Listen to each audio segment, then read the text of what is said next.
I thought the budget was very positive in its statement of principles and in its rhetoric.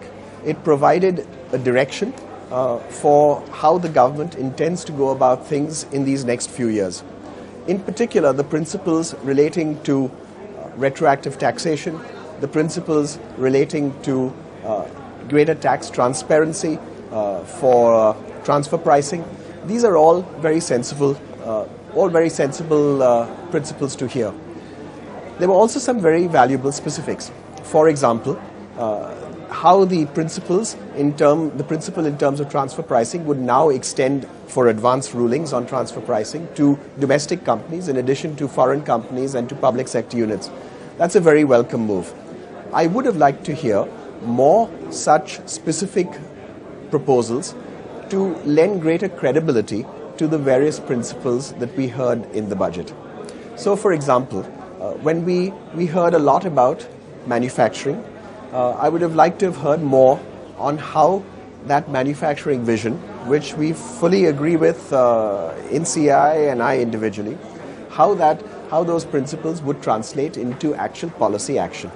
The investment allowance extension to companies that invest more than 25 crores in a particular year, 15% investment allowance, again a very welcome specific move. It would have been nice to have heard more such specific instances. The one missing piece in the budget was on subsidies.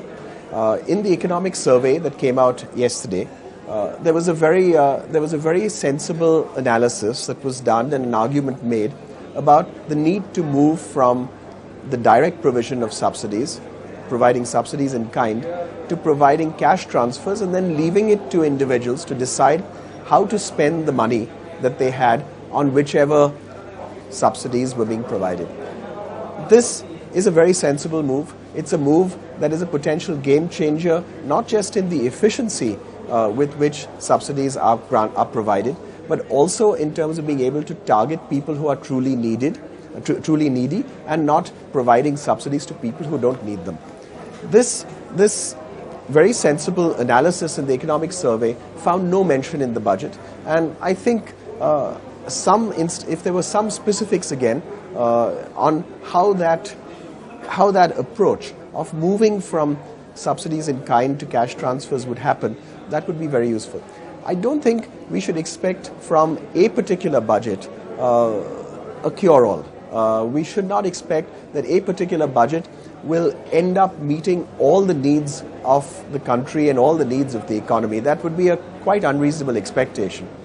But what we should expect, I think, is that the budget provides a vision, that it did, principles that the government would follow, that it did, and enough specific implementations on the ground that would tell us that the principles that are being talked about should be treated as being credible and believable, and that they will indeed happen according to a scheduled time frame.